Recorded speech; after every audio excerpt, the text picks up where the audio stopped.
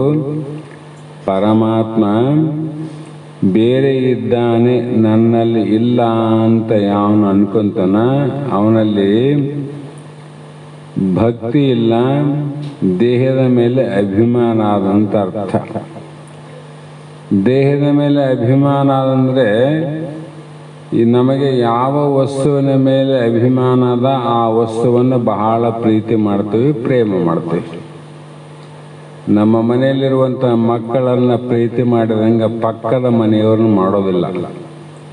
ಯಾಕಂದ್ರೆ ಆ ಮಕ್ಕಳ ಬೇರೆ ನಮ್ಮ ಮಕ್ಕಳ ಬೇರೆ ಅಂತ ಭಾವ. ನಾವು ಪೂಜಿಸುವಂಥ ದೇವರನ್ನ ಇನ್ನೊಂದು ದೇವರನ್ನ ಪೂಜಿಸೋದಿಲ್ಲ. ಯಾಕಂದ್ರೆ ಆ ದೇವರು ನಮ್ಮ ಮನೆ ದೇವರಲ್ಲ, ಅವರ ಮನೆ ದೇವರು ಅಂತ ಭೇದ ಭಾವ ಬರ್ತವೆ. ಯಾರಿಗಂದ್ರೆ ದೇಹದ ಮೇಲೆ ಅಭಿಮಾನ ಆದಂದ್ರೆ ದೇಹವನ್ನೇ ಪ್ರೀತಿ ಮಾಡ್ತಾನ, ಪ್ರೇಮ ಮಾಡ್ತಾನ. ಭಗವಂತನನ್ನ ಪ್ರೀತಿ ಪ್ರೇಮ ಮಾಡೋದು ಯಾವಾಗ? ಅದಕ್ಕಾಗಿ ಭಕ್ತನ ಲಕ್ಷಣ ಅಲ್ಲ. ಅದು ಭಕ್ತನಾದವನಲ್ಲಿ ಇರಕೂಡದು. ಭಕ್ತನಲ್ಲಿ ಭೇದ ಭಾವ ಇರಕೂಡದು. ಯಾರೇ ಜನಗಳಿದ್ರು ಕೂಡ ನಮ್ಮವ್ರು ಹೇಗೆ ಅವರು ಹಾಗೆ ಅಂತ ತಿಳ್ಕೋಬೇಕು. ಅರ್ಥಾತ್ ನಮ್ಮ ಮನೆಯಲ್ಲಿ ಮಗ ಇದ್ದ ಅಂದರೆ ಆ ಮಗನ ಮೇಲೆ ಪ್ರೇಮ ಅಷ್ಟು ಅನ್ಯ ಮಕ್ಕಳ ಮೇಲೆ ಅಷ್ಟೇ ಪ್ರೇಮ ಇಡಬೇಕು. ನಮ್ಮ ಹಿರಿಯ ಗುರುಗಳಲ್ಲಿ ಏನು ಪ್ರೇಮ ಅದ ಅನ್ಯ ಗುರು ಹಿರಿಯರಲ್ಲಿ ಅದೇ ಪ್ರೇಮ ಇಡಬೇಕು. ಯಾಕಂದರೆ ಅವನಲ್ಲಿ ಇರುವಂಥ ಭಗವಂತ ಏಕ ಅಂತ ಅರ್ಥ ಮಾಡಿಕೊಂಡಾಗ ಇದು ಶುಭ ಅಶುಭಗಳ ವಿವಕ್ಷೆಯೇ ಅಶುಭ, ವಿವಕ್ಷೆ ಇಲ್ಲದಿರುವುದೇ ಶುಭ. ಭೇದ ಇರುವುದೇ ಅಶುಭ, ಅಭೇದ ಇರುವುದೇ ಶುಭ.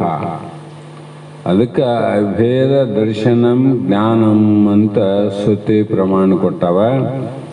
ಹಾಗಾಗಿ ಇಲ್ಲಿ ಪ್ರಪಂಚದ ವಿಷಯ ಏನದ ಅದು ಶುಭ ಅಶುಭಗಳ ವಿವಕ್ಷೆಯೇ ಅಶುಭ. ಪ್ರಪಂಚದ ವಿಚಾರವೇ ಕೆಟ್ಟದ್ದು, ಪರಮಾತ್ಮನ ವಿಚಾರ ಒಂದೇ ಒಳ್ಳೆಯದೊಂದು. ನಾವು ಇಲ್ಲಿವರೆಗೂ ಬಹಳ ವಿಚಾರ ಮಾಡಿವಲ್ಲ. ಹೇಗೆ ಮಾಡಿವಿ ಅಂದರೆ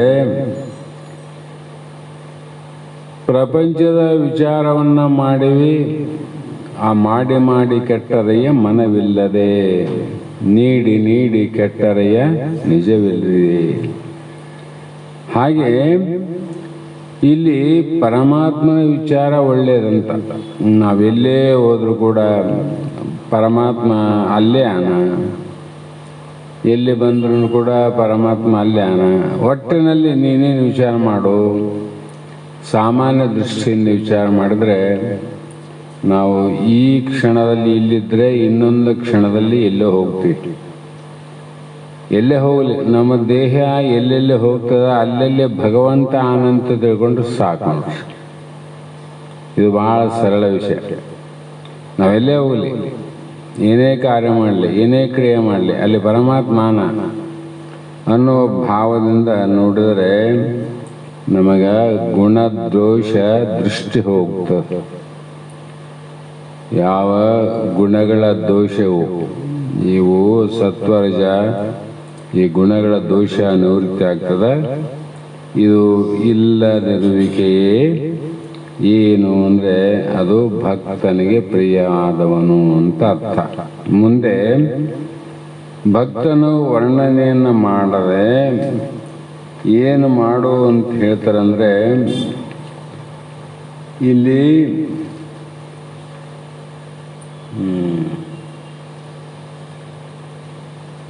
ಸಮ ಸೌತ್ರವು ಚ ಮಿತ್ರೇ ಚ ತತ ಮಾನ ಅಪಮಾನಯೋ ಶೀತೋಷ್ಣ ಸುಖ ದುಃಖೇಶು ಸಮಃ ಸಂಘ ವಿರ್ಜಿತ ಅಂದರು.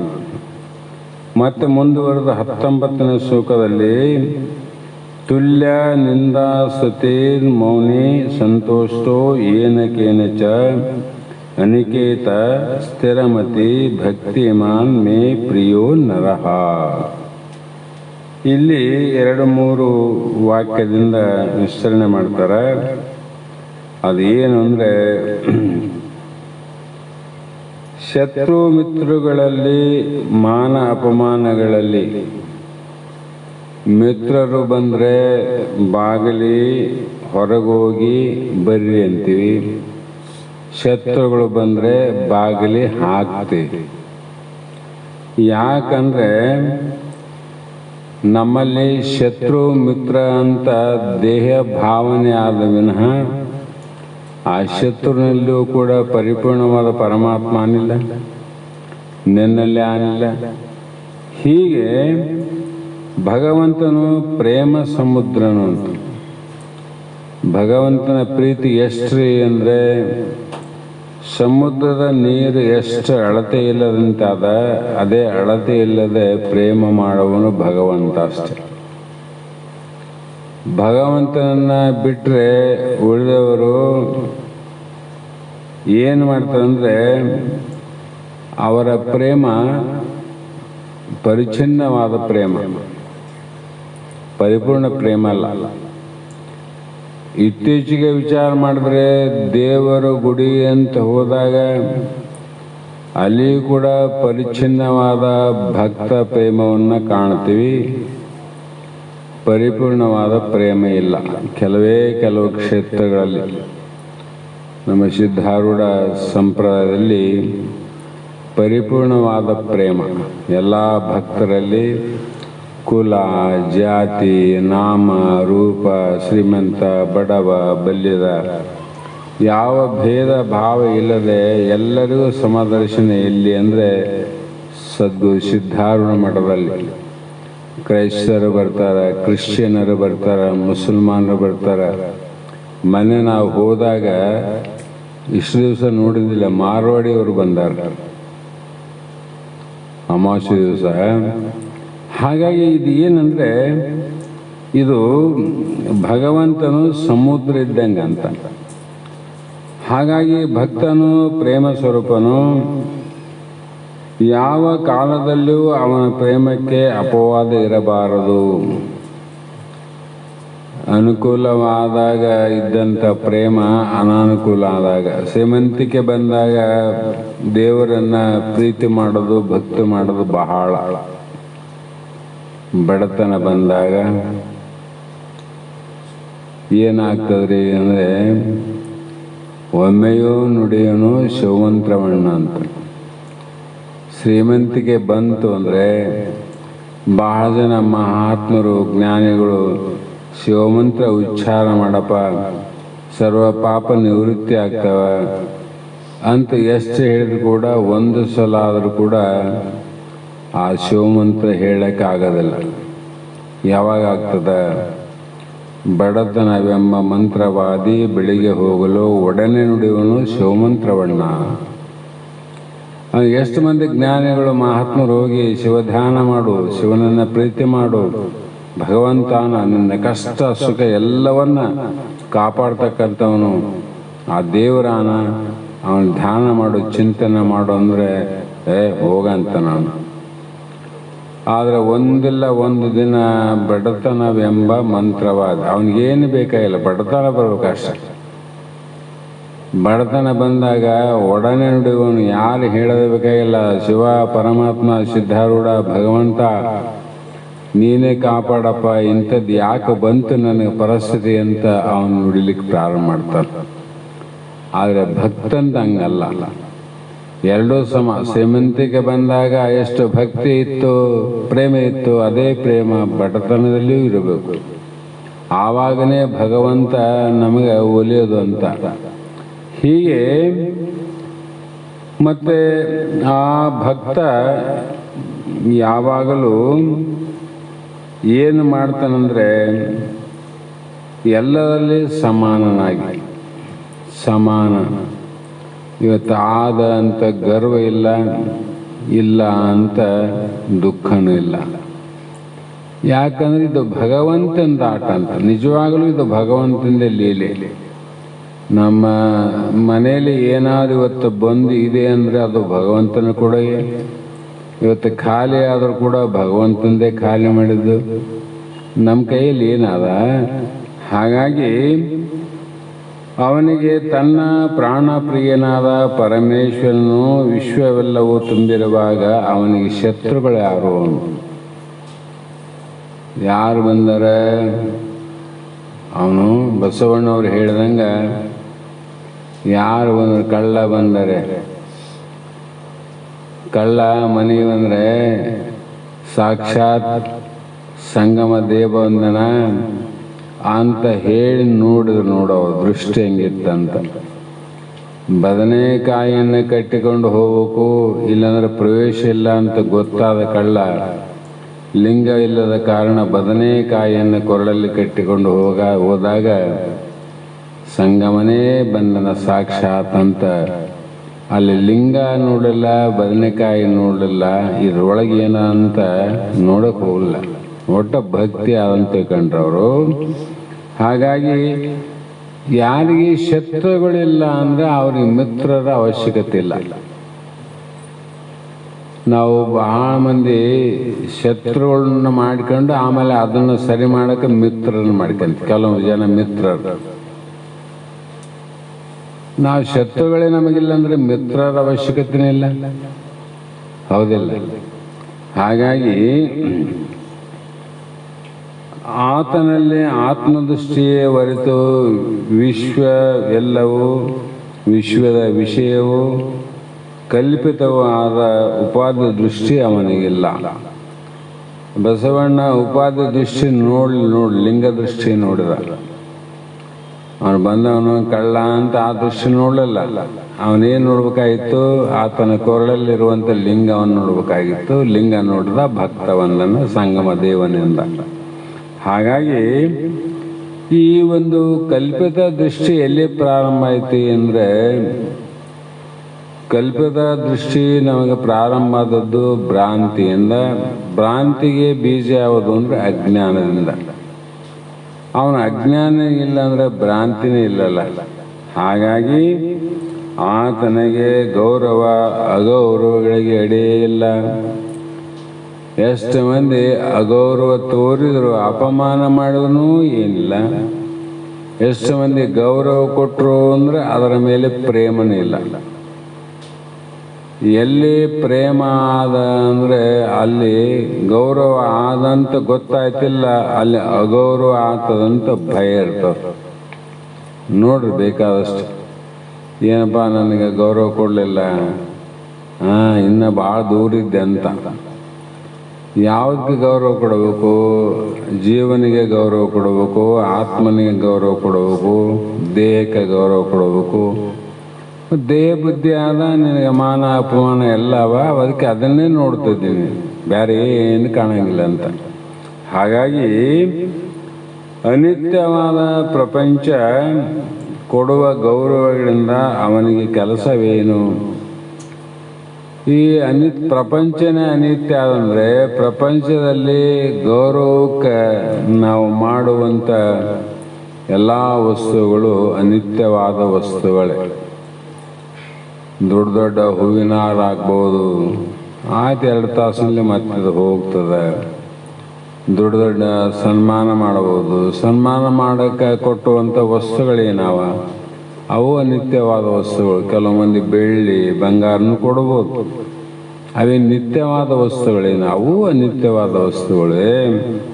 ಅದಕ್ಕಾಗಿ ಬಂಗಾರ ಬೆಳ್ಳಿಯ ಆಸೆ ಏಕಂತಾರೆ. ಭಕ್ತನಾದವನಿಗೆ ಬಂಗಾರ ಬೆಳ್ಳಿ ಇದರ ಆಸೆ, ಗೌರವ, ಮಾನ ಅಪಮಾನ ಅವ್ರಿಗೆ ಬೇಕಿರಂಗಿಲ್ಲ. ದೊರಕಳೇನು ಅದರೊಳಗೆ ಸಂತುಷ್ಟಿ. ಅವರು 100 ಹೂವಿನ ಹಾಕಿದ್ರು ಕೂಡ ಹುಬ್ಬಂಗಿಲ್ಲ, 100 ತೆಗೆದು ಹಾಕಿದ್ರು ಕೂಡ ಕುಗ್ಗಂಗಿಲ್ಲ.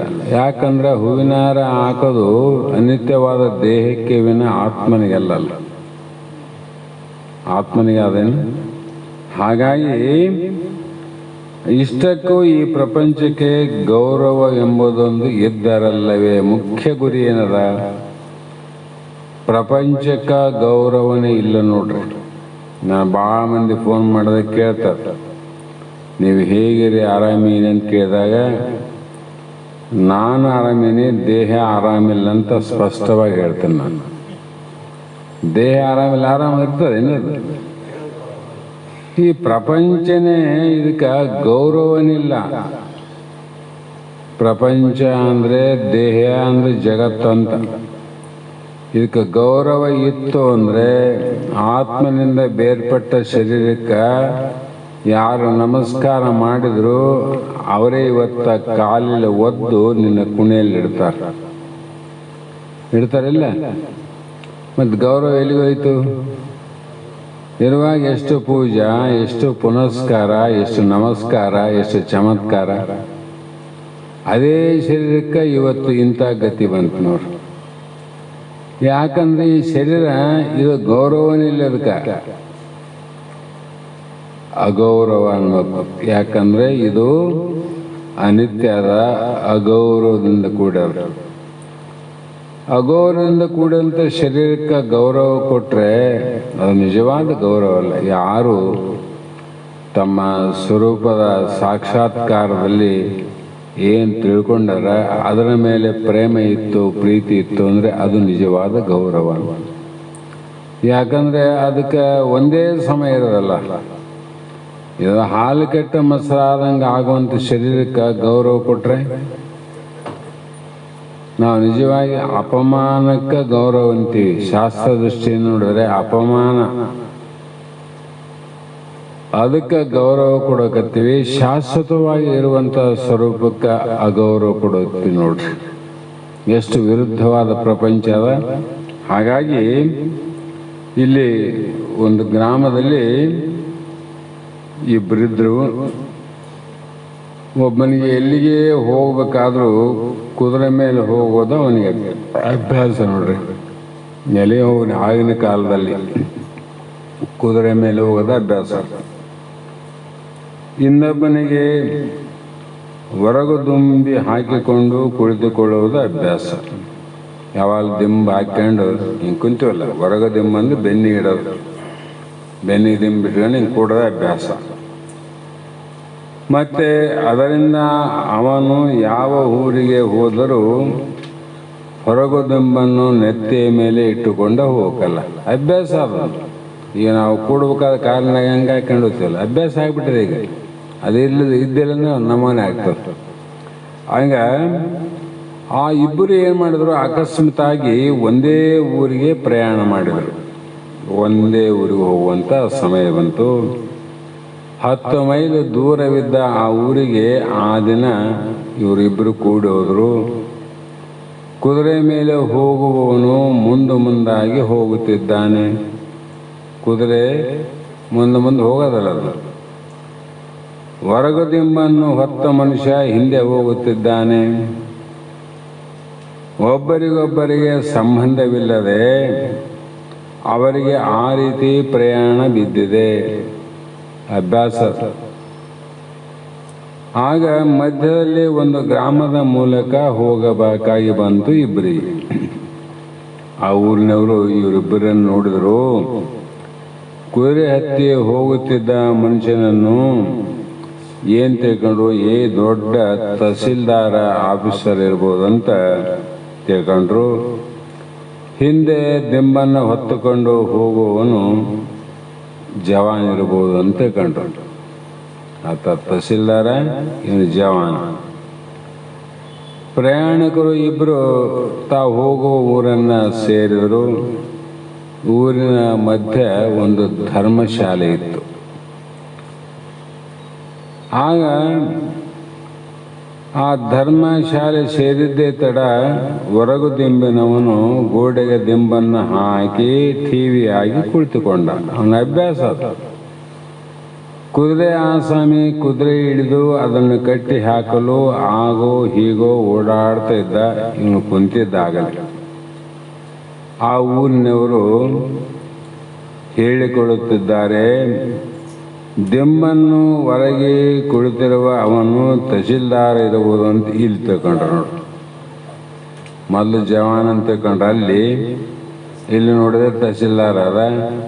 ಕುದುರೆ ಓಡಾಡಿ ಕಟ್ಟಕತ್ತಿದ್ದವನು ಜವಾನ್ ಹಾಕೊಂಡ.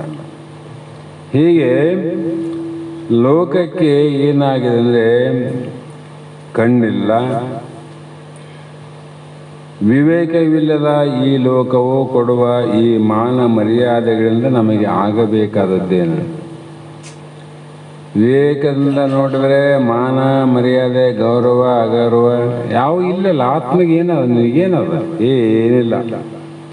ಆದರೆ ಭಕ್ತನು ಎಲ್ಲ, ಅವನಿಗೆ ಶೀತ ಉಷ್ಣ ಎಲ್ಲ. ಸಾಮಾನ್ಯ ಜನರಿಗೆ ಏನದ, ಎಲ್ಲವೂ ಅರ್ಥ.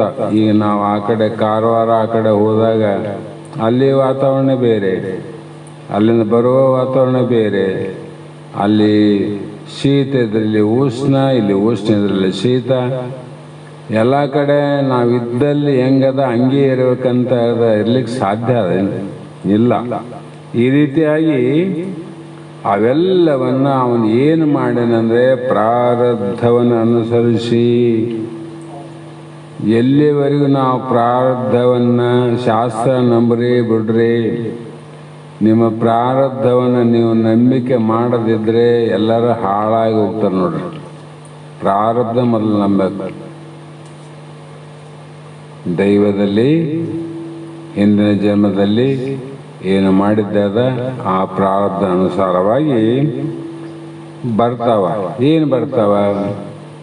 ಕೆಲವು ಸಲ ಕಷ್ಟಗಳು ಬರ್ತಾವ, ದುಃಖ ಆಗ್ತದೆ.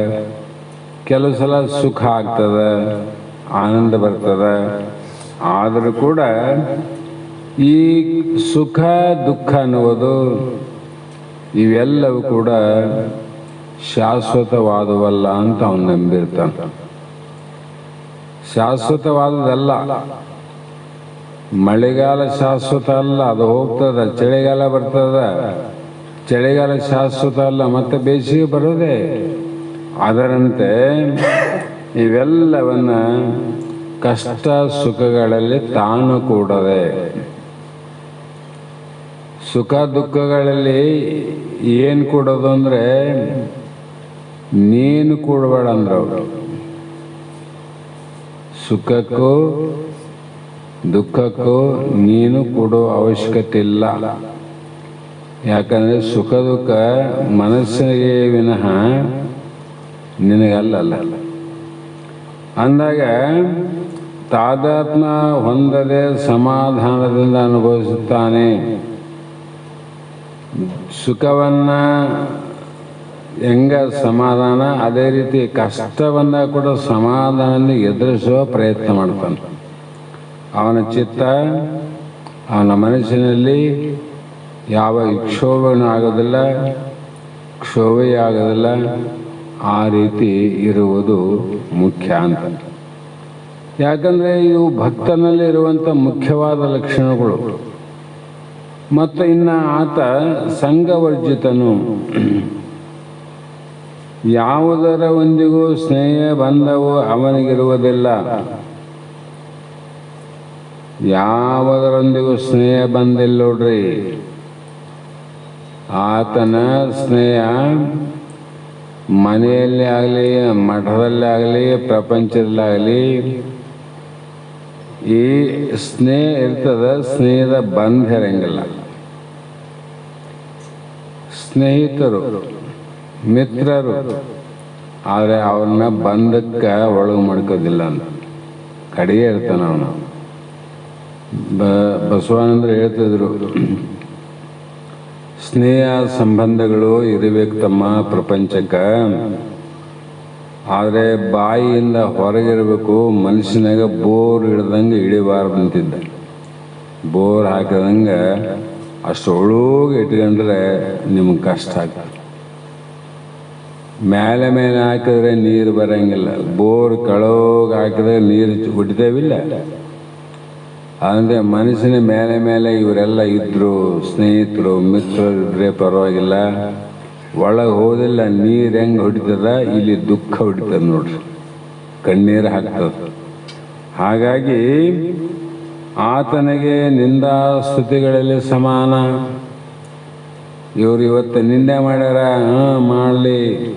ಸ್ತುತಿ ಮಾಡ್ಯಾರ, ಮಾಡಲಿ. ಅವರ ಸ್ತುತಿನೇ ಸಂಬಂಧ ಇಲ್ಲ ಅಂದಾಗ ನಿಂದೆ ಸಂಬಂಧ ಹೆಂಗಿರ್ತದ ಅವ್ರಿಗೆ? ಇರೋದಿಲ್ಲ. ಆಮೇಲೆ ದೂಷ ಭೂಷಣಗಳು ಆತನಿಗೆ ಬೇಕಾಗಿಲ್ಲ. ಇದು ಒಳ್ಳೆಯದ, ಇದನ್ನೇ ಭೂಷಣ ಅಂತ ಎಷ್ಟೋ ಮಂದಿ ಬಟ್ಟೆ ಮೇಲೆ ಪ್ರೇಮ ಮಾಡಿ ಕೆಟ್ಟೋಗ್ಯಾರ. ಬರೀ ಬಟ್ಟೆಗಾಗಿ. ಮತ್ತು ಎಂತೆಂಥ ವೈರತ್ವ ಆಗ್ಯಾವಂದ್ರೆ ಕೆಲವು ಸಂಬಂಧಗಳು ಹಾಳಾಗೋಗ್ಯವ. ಯಾವಾಗ? ಆಗಿನ ಕಾಲದ ದೃಷ್ಟಾಂತದಿಂದ ಮದುವೆ ಮುಂಜೆ ಆಗುವ ಸಂದರ್ಭದಲ್ಲಿ ಒಂದು ಬಟ್ಟೆ ಕಡಿಮೆ ಆಯಿತು, ಒಂದು ಬಟ್ಟೆ ಚಲೋ ಆದ, 100 ಕಡಿಮೆ ಆದಂತ ಇಷ್ಟಕ್ಕೆ ಜಗಳಾಡಿ ತಾಳಿ ಕಟ್ಟಲಾರ್ದ ವಾಪಸ್ ಮದುವೆ ಮುರಿದೋಗ್ಯಾವ. ಇದೇನು, ಎಂಥ ಬಟ್ಟೆ ಹಾಕಿದ್ರೆ ಏನಾದಂತ? ಸಿದ್ದೇಶ್ವರ ಅಪ್ಪಗಳು ಸಾಮಾನ್ಯ ಬರೇ ಬಿಡಿ ಖಾದಿ ಒಂದು ಅಂಗಿ, ಖಾದಿ ಒಂದು ಲುಂಗಿ, ತಲೆ ಬೆನ್ನ ಮೇಲೆ ಒಂದು ಶೆಲ್ಲೆ ಖಾದಿ, ಇವು ಬಿಟ್ರೆ ಇನ್ನೊಂದು ಧರಿಸಲಿಲ್ಲ ಅವರು. ಮತ್ತು ಯಾರಾದರೂ ಅವನು ಕೂಡ ನನಗೆ ಬೇಕಂದಿಲ್ಲ. ಮತ್ತೆ ಭಕ್ತರು ತಂದು ಹಾಕಿದಾಗನೇ ಪ್ರೇಮ ಅಂತಿಲ್ಲ, ಅಪ್ರೇಮ ಅಂತಿಲ್ಲ. ಯಾಕಂದರೆ ಇವು ದೇಹಕ್ಕೆ ಹೊರತು ಆತ್ಮನಿಗೆಲ್ಲ. ಈ ಭೂಷಣ ವಸ್ತುಗಳು ಆತ್ಮನಿಗೆ, ಅದೋ ಜೀವಾತ್ಮನಿಗೆ ಬಂಗಾರ ಆಗ್ತಾರೇನು, ಕಡಗ ಆಗ್ತಾರೇನು, ಬೆಳ್ಳಿ ಆಗ್ತಾರೇನು, ಸರ ಆಗ್ತಾರೇನು, ಉಂಗುರ ಆಗ್ತಾರೇನು? ಇಲ್ಲ. ಮತ್ತು ಆತ್ಮನಿಗೆ ಆಗ್ತಾರೇನು? ಇಲ್ಲ. ಇವೆಲ್ಲ ಹಾಕದೆ ಯಾವುದಕ್ಕೆ? ಕೈಗೆ ಬೆರಳಿಗೆ ಉಂಗುರ ಅಂತ ಹಾಕ್ತೀವಿ, ಮುಂಗೈಗೆ ಕಡಗ ಅಂತ ಹಾಕ್ತೀವಿ, ಬೇರೆ ಬೇರೆ ಹಾಕ್ತೀವಲ್ಲ. ಇವೆಲ್ಲ ದೇಹಕ್ಕೆ ಧರಿಸುವ ಸಾಮಾನುಗಳಿವಿನ ಜೀವಾತ್ಮನಿಗೆ ಪರಮಾತ್ಮನಿಗೆ ಇಲ್ಲ. ಹಾಗಾಗಿ ನಿಂದೆ ಎಂದರು, ಸ್ತುತಿ ಎಂದರು, ಅವ್ರು ಲೆಕ್ಕ ಹಾಕ್ಯಾರ. ಇವೇನು ನಿಂದೆ ಅನ್ನುವಂಥ ಶಬ್ದ, ಸ್ತುತಿಯ ಶಬ್ದಗಳು ಕೂಡ ಓಂ ಅನ್ನುವಂಥ ಯಾವ ಪ್ರಣವದಲ್ಲಿ ಉತ್ಪತ್ತಿಯಾದಂಥ 52 ಅಕ್ಷರಗಳಲ್ಲಿಯೇ ಬರ್ತಾವ ನಿಂದೆ. ಆ ಅಕ್ಷರಗಳಲ್ಲೇ ಸ್ತುತಿ ವಿನಃ ಅಕ್ಷರಗಳ ಅಭ್ಯಾಸ, ವ್ಯತ್ಯಾಸ, ಕ್ರಮ ಅಂತ. ಇವು ಶಬ್ದಗಳು ಅಂತ, ಅಕ್ಷರದಿಂದ ಹುಟ್ಟಿದ ಶಬ್ದ. ಯಾವ ಕ್ಷರ ಆಗ್ತಕ್ಕಂಥವು ಇವೆಲ್ಲ ಕ್ಷರ. ಅಕ್ಷರಗಳು ನಾಶ ಆಗ್ತವೆ, ಕ್ಷರ ನಾಶ ಆಗ್ತವೆ. ಆತ್ಮಕ್ಕೆ ನಾಶ ಅದೇನು ಇಲ್ಲ. ಅಯ್ಯ ನಿನ್ನನ್ನು ಅವನು ನಿಂದಿಸಿದ್ದಾನೆ ಅಂತ ಒಬ್ಬನು ಹೇಳಿದ್ರೆ, ಆ ಜ್ಞಾನಿ ಇದ್ದವ್ರು ಹೇಳ್ತಾನ, ನನ್ನನ್ನು ನಿಂದಿಸಿದನೆಂದೇ ಅಲ್ಲವೇ ಅವ್ರು ನಿಂದೆ ಮಾಡ್ತಾರೆ ನಿಮ್ಮನ್ನ ಅಂತ ಕಿವಿ ಹಾಕ್ತಾರಲ್ಲ.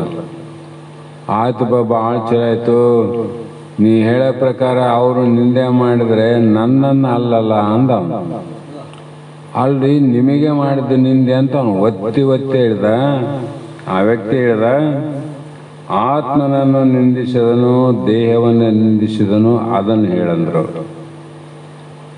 ದೇಹವನ್ನು ನಿಂದೆ ಮಾಡ್ತಾರೆ ಅಷ್ಟೇ, ಆತ್ಮನ ನಿಂದೆ ಮಾಡಿದನು ಇಲ್ಲ ಅಂದಾಗ ಎಲ್ಲರಲ್ಲಿಯೂ ಇರುವ ಆತ್ಮನೊಬ್ಬನೇ, ಆದ್ದರಿಂದ ತನ್ನನ್ನು ತಾನೇ ನಿಂದಿಸಿಕೊಂಡಂತಾಯಿತು. ಅವ್ರು ನನ್ನ ನಿಂದೆ ಮಾಡಕ್ಕೆ ಹೋಗಿ ತನ್ನ ಮಾಡ್ಕೊಂಡನೋ ಮಾರಾಯ. ಸೂರ್ಯನಿಗೆ ಉಗುಳಕ್ಕೆ ಹೋಗಿ ಮೈ ಮೇಲೆ ತಾನೇ ಹಾಕ್ಕೊಂಡಲ್ಲ ಮಾರಾಯ. ಸೂರ್ಯನಿಗೆ ಉಗುಳಿದ್ರೆ ಯಾರ ಮೇಲೆ ಬೀಳ್ತದೆ? ಉಗುಳಿದವನ ಮೈ ಮೇಲೆ ಬೀಳ್ತದೆ. ಅದಕ್ಕೆ ನಾವು ಯಾರನ್ನ ನಿಂದೆ ಮಾಡಿದ್ರೆ ಅವನ ನಿಂದೆ ಮಾಡಿದಂಗೆ ಆಗೋದಿಲ್ಲ, ತಮ್ಮನ್ನು ತಾವೇ ನಿಂದೆ ಮಾಡಿಕೊಂಡಂಗ. ಹಾಗಾಗಿ ದೇಹವನ್ನು ನಿಂದಿಸಿದಂದರೆ ನನಗೆ ಮತ್ತಷ್ಟು ಉಪಕಾರ. ಯಾಕೆ ಇಲ್ರಿ ದೇಹವನ್ನು ನಿಂದೆ ಮಾಡೋಣ ಅಂದರೆ ಈ ಶರೀರ ಕೂಡ ಯಾವಾಗಲೂ ಸ್ವಭಾವ ದುರ್ಗಂಧದ ಕೂಡಿದೆ. ಇದು ಸ್ವಭಾವ ಹೆಂಗದ, ಈ ಕೆಟ್ಟು ಹೋಗೋದ ಅಂದಾಗ ಮೂತ್ರ ಪುರುಷ ಭಾಜನವೆಂದು ಅಶಾಶ್ವತವೆಂದು ನಾನೇ ಈ ಎಲ್ಲವೂ ಮಾಂಸಗಳ ರಾಶಿಯನ್ನು ನಿಂದಿಸಿರುತ್ತೇನೆ. ನನ್ನ ಶ್ರಮವನ್ನು ಅವನು ಸ್ವಲ್ಪವೂ ಹಂಚಿಕೊಂಡಾಯಿತು. ನಾನೊಬ್ಬನೇ ತಿಪ್ಪಿ ಕೆದ್ರೆ ಆ ಕಡೆ ಆಗ್ತಿದ್ದೆ, ಇನ್ನೊಬ್ಬರು ಬಂದು ಸಹಾಯ ಮಾಡಿದ್ರೆ ಸರಳಂಗೆ ಆಗ್ತಿಲ್ಲ. ಅದರಂತೆ ನನಗೆ ಬಹಳ ಅನುಕೂಲ ಮಾಡ್ಯಾನ ಅಂತ ನಾವು ತಿಳ್ಕೋಬೇಕಂತ. ಹೀಗೆ ಎಷ್ಟು ಸಮಾಧಾನಕರವಾದ ಮಾತು ಅಂದರೆ ಭಕ್ತನಲ್ಲಿ, ಜ್ಞಾನಿಗಳಲ್ಲಿ ಸಮಾಧಾನವಾದ ಮಾತು ಒಂದೇ. ಇನ್ನೊಂದು ವಿಷಯ ಏನಂದರೆ, ನಮಗೆ ಒಬ್ಬನ ಕಾಗದ ಬರೆದಿದ್ದಾನೆ ಅಂದರೆ ಪೋಸ್ಟ್ ಮ್ಯಾನ್ ಏನು ಮಾಡ್ತಾನೆ, ನಮಗೆ ತಂದು ಕೊಡ್ತಾನೆ. ಬರ್ತಾನಲ್ಲಿ ಕೊಡಕ್ಕೆ ತೆಗೆದುಕೊಂಡರೆ ನಿನ್ನದೇ, ತೆಗೆದುಕೊಳ್ಳದೆ ನನ್ನದಲ್ಲವೆಂದು ಹೇಳಿ ಕಳಿಸಿಬಿಟ್ಟರೆ ಏನಾಗುತ್ತದೆ? ನಮ್ಮದಂತಂದನ ನಂದಲ್ಲಂತ ಹೇಳಿ ಕಳಿಸಿದ್ರೆ ಏನು ಅರ್ಥ ಆಗ್ತದೆ?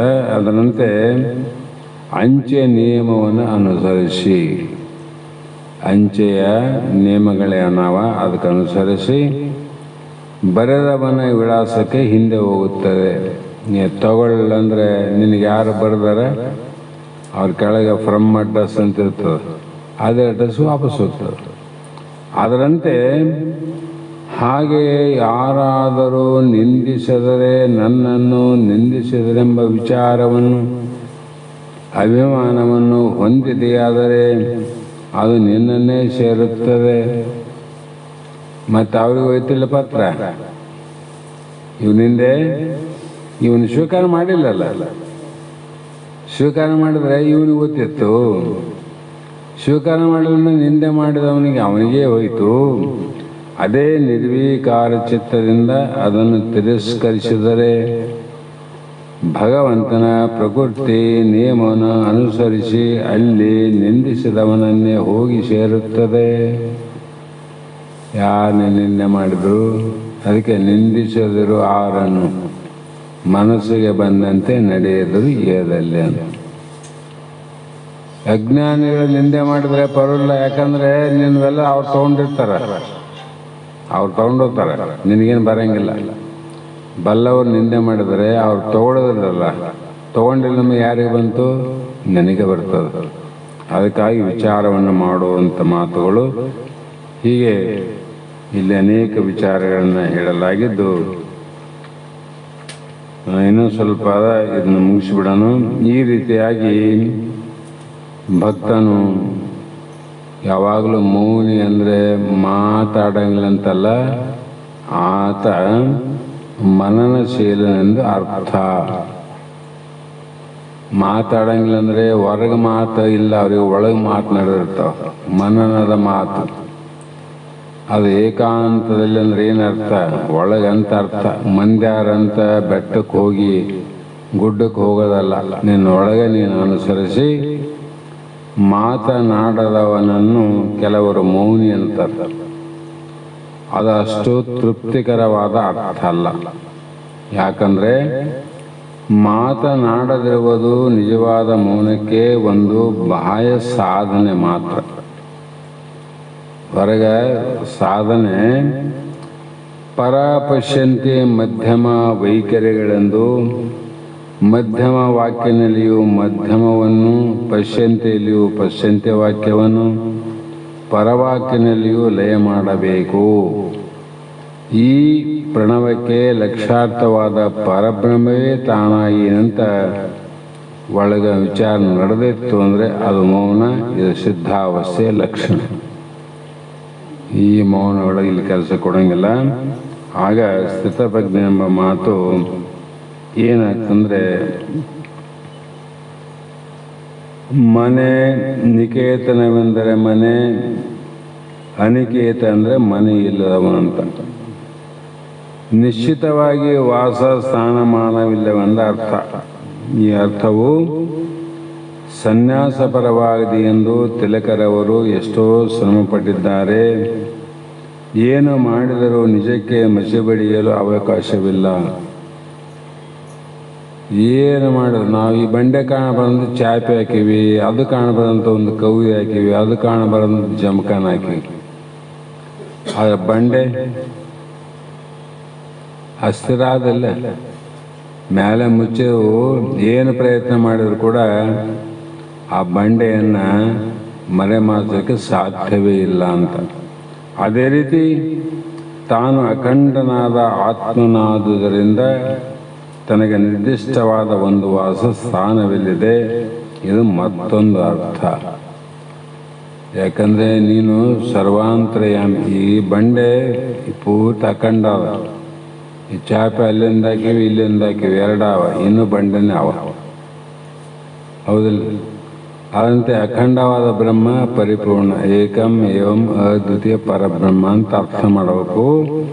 ಈ ರೀತಿ ಮಾಡಿದಾಗ ಭಕ್ತನಾಗದಿದ್ದರೆ ಸ್ಥಿತಪ್ರಜ್ಞನಾಗಲಾರ. ಭಕ್ತಿನೇ ಇಲ್ಲಂದ್ರೆ ಸ್ಥಿತಿ ಹೆಂಗೆ ಬರ್ತದೆ?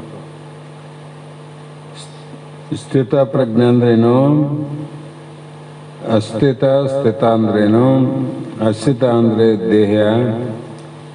ದೇಹದಲ್ಲಿ ಸದಾಕಾಲ ಇರುವುದು, ಸ್ಥಿತವಾಗಿರೋದು ಆತ್ಮ. ಈ ಭಕ್ತಿಯನ್ನು ಮಾಡಲಾರ್ದೆ ಸ್ಥಿತಪ್ರಜ್ಞೆನ ಆಗಲಾರ. ನಮ್ಮ ಯಾಗ ಅಸ್ಥಿತೆ ಕಡೆ ಹೋಗ್ತದೆ. ಅಸ್ಥಿತೆ ಜಾಯತೆ ವರ್ಧತೆ ಪರಿಣಮಿತೆ ಈ ಕಾರ ವಿಚಾರ ಆಗ್ತವೆ.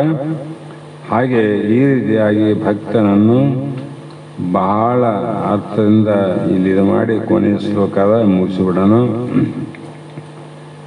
ಏತು ಧರ್ಮ್ಯಾಮೃತವಿದಂ ಯಥೋಕ್ತಂ ಪರಿಉಪಾಸತೆ ಶ್ರದ್ಧಾನ ಮತ್ಪರಂ ಭಕ್ತಾಸ್ತೆ ಅತೀವ ಮೇ ಪ್ರಿಯಾನ್.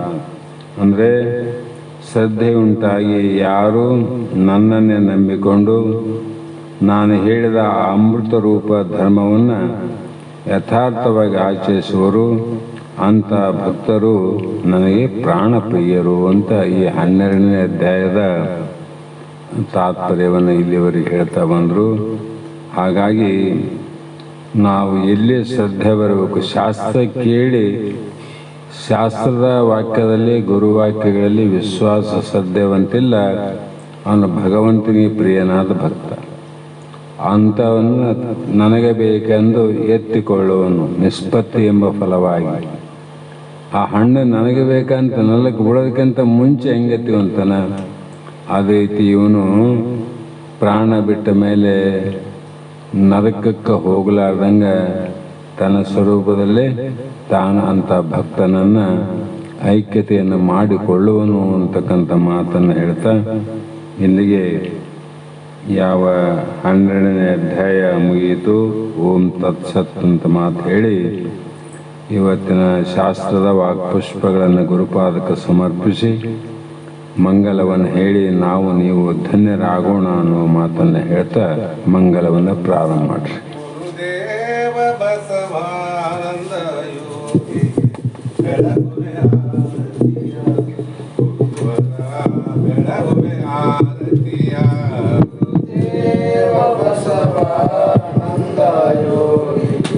ಬೆಳಗುವೆ ಆರತಿಯ ಗುರುವರ ಬೆಳಗುವೆ ಗುರುದೇವ ಬಸವಾನಂದ ಆನಂದ ಯೋಗಿಗೆ ಬೆಳಗುವೆ ಆರತಿಯ ಗುರುವರ ಬೆಳಗುವೆ ಆರತಿಯ ದೇವ ಬಸವಾನಂದ ಯೋಗಿಗೆ ಬೆಳಗುವೆ ಆರತಿಯ ಪರಿಪಕ್ವ ಹೃದಯರಿಗೆ ನಿಜ ಗುಣ ಬೋಧೆಯ ಮರ್ಮವ ತಿಳಿಸಿರುವೆ ಗುರುವರ ಮರ್ಮವ ತಿಳಿಸಿರುವೆ ಕರ್ಣಾದಿ ಗುಣಕ್ಕೆಲ್ಲ ತಾನೇ ಸಾಕ್ಷಿ ಎಂಬ ಭಾವವನರು ಇದಗೆ ಗುರುವರ ಭಾವವನರು ಇದಗೆ ಬಸವಾನಂದ ಯೋಗಿ ಬೆಳಗುವೆ ಆರತಿಯ ಗುರುವರ ಬೆಳಗುವೆ ಆರತಿಯ ಲೌಕಿಕ ಪಾರಮಾರ್ಥವೆರಡನು ಮಾನದೆ ಕೂಡಿ ನಡೆಸಿರುವೆ ಗುರುವರ ಕೂಡಿ ನಡೆಸಿರುವೆ ಮಾರಾಮಾರ್ದನ ಶಂಭೋ ಲಿಂಗವನೊಲಸಿ ಗಂಭೀರದಿ ಸುಖಿಸಿರುವೆ ಗುರುವರ ಗಂಭೀರದಿ ಸುಖಿಸಿರುವೆ ಗುರುದೇವ ಬಸವಾನಂದ ಯೋಗಿಗೆ ಬೆಳಗುವೆ ಆರತಿಯ ಗುರುವರ ಬೆಳಗುವೆ ಆರತಿಯ ಸಂಸಾರದೊಳಗೆ ಬಳಲುವ ನರರಿಗೆ ಈ ಭವದಿಂದ ತಾರಿಸಿದೆ ಗುರುವರ ಈ ಭವದಿಂದ ತಾರಿಸಿದೆ